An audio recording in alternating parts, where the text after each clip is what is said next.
Good morning. Dito kami ngayon sa Victoria, Tarlac. At syempre para bisitahin natin ang ating pamangkin na si Mike Tamayo at ang kanyang misis na si Connie at ang kanyang mga anak. At eto, kukuha na sila ng sili na maanghang. Grabe ang maanghang na yan. At katatapos lang namin kumain ng tanghalian. At grabe yung hinanda nilang pagkain dito. Ang sasarap. Thank you so much Mike and Connie and family. Ayan at napabaunan kami ng maraming saba na saging. Ang lalaki. Marami talaga namang pinaganda nyo at welcome na welcome kami dito sa inyong lugar. Ang ganda at ang linis. Eto at napunta kami sa kanilang ongoing resource construction project. Ayan at titingnan namin sa loob. Ayun at nauna sila Michael. Kay kasunod din kami. At ang ganda na kalsada dito simentado. At syempre kailangan niya pagka may patayo ka ng resort, maganda yung kalsada para ma-access yung mga pupuntang mga bisita o mga turista. Ayan at malapit nang matapos ito, no? May mga cottage siya pero sementado ang kanilang cottage. Syempre meron na rin ilaw at tubig yan. Ayan at napakalaki at meron na rin mahaba at napakalaking bakod. Yung kanilang gate ay stainless. Ayan at pupunta rin kami dito sa kanilang bukid na napakalaki. Ayan at medyo matagal pa yung anyahan nito. Yung mga kamag-anak nila Mike sa mother side nandito rin na nakatira. Pag nakatira ka dito parang nasa paradise ka. Green na green yung mga palay, mga puno ng mga lahat kung ano pa.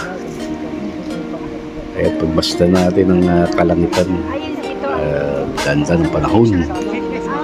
Alright.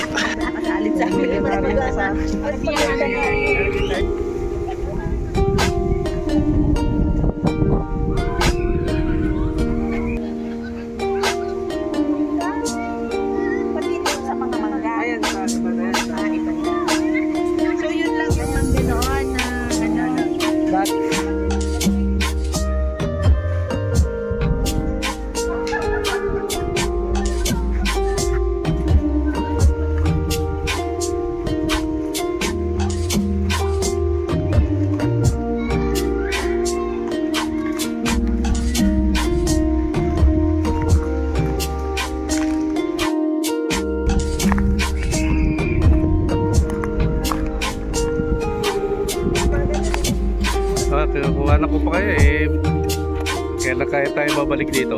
Tapos na ito. At nagpunta naman kami doon sa firing range para mag-practice itong mga kasama namin.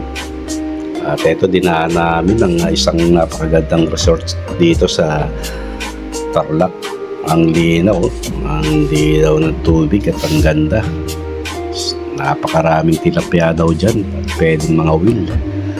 Tilapia at dalag. Ayan at ang ganda ng kanilang pagkakaayos ng resort. Kaya pwedeng magpiling talaga. Pwede kang sumakay ng bangka. Ayan, tingnan natin. Haba pala itong kalsada doon papunta doon sa firing range. At ayan.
At dito muna nagtatapos ang ating video at ang ating part 1, ano?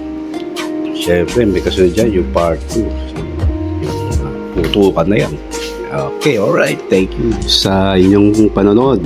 Bye!